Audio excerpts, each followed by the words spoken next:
What's up, everybody? This is Steven, Mitch, and Peter from IGN's Xbox team. You may have noticed today that a lot of previews for Xbox 360 games went up today. That's because last week we went to the Microsoft Spring Showcase, where we saw everything that Microsoft and their partners are going to be releasing this year.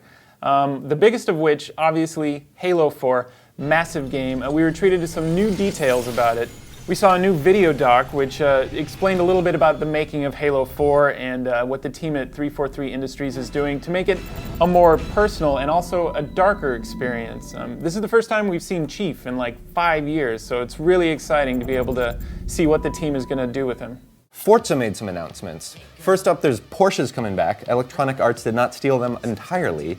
And then there's actually a side off-year Forza project called Forza Horizon coming out from a new developer called Playground Games. Racing developers, guys who know what they're doing, but we didn't really get to see what it was. We just got a trailer that showed, dancing in clubs and hot cars in the desert, and a press release that vaguely said it was something a little more arcadey and casual than the real Forza element. So I'm guessing it's kind of like what Dirt Showdown's doing for the Dirt franchise.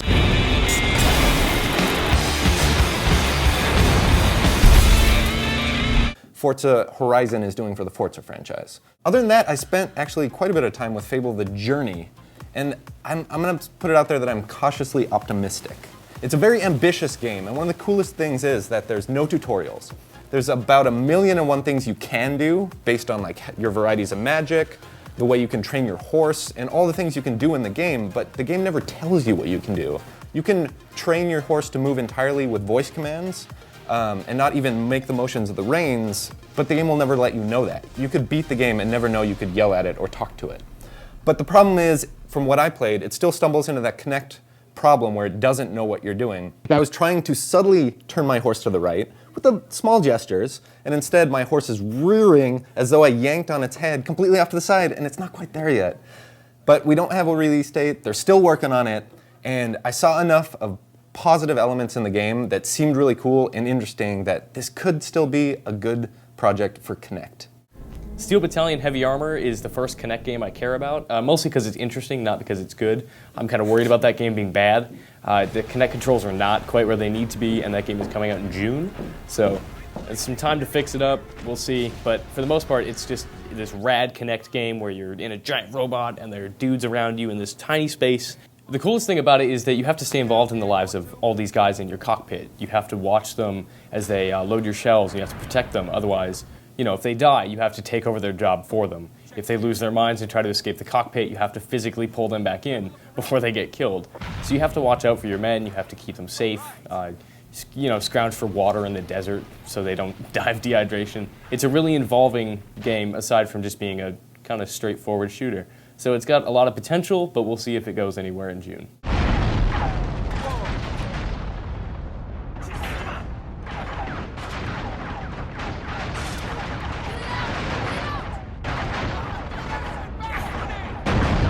So after spending many hours with many games at Microsoft Showcase, I was actually surprised by one of them, a Kinect XBLA game called Rekha Tier. It's kind of like Angry Birds, kind of like Boom Blocks, kind of like Crush the Castle.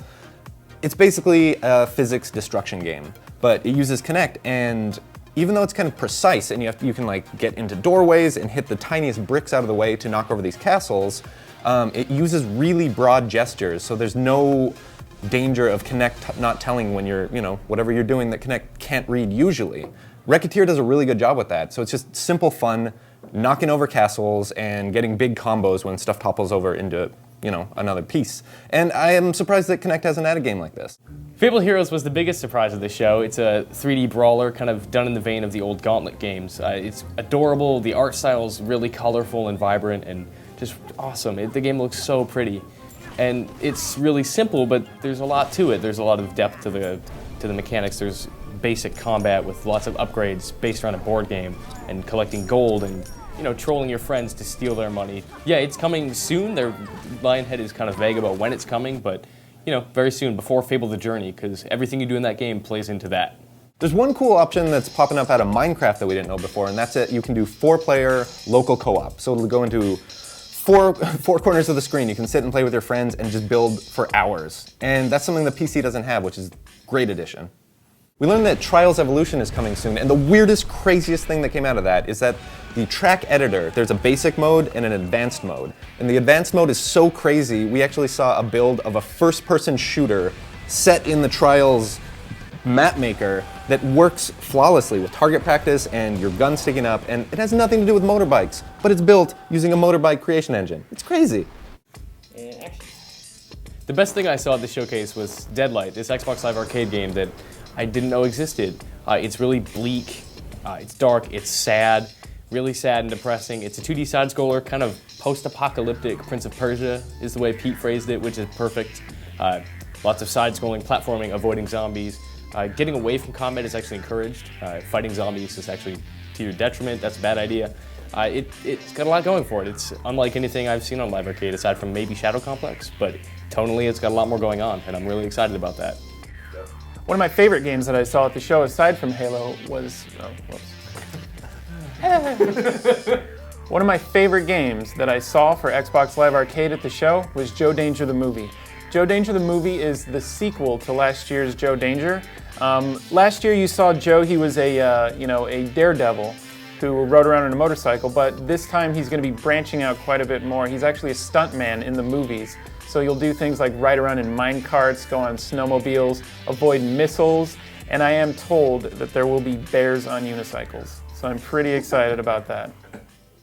Needless to say, we saw a lot of awesome stuff last week, and if you'd like to know more, be sure to tune it to IGN.com, and you can check out all of our previews and coverage from the event, and get ready. It's going to be an exciting year for Xbox 360.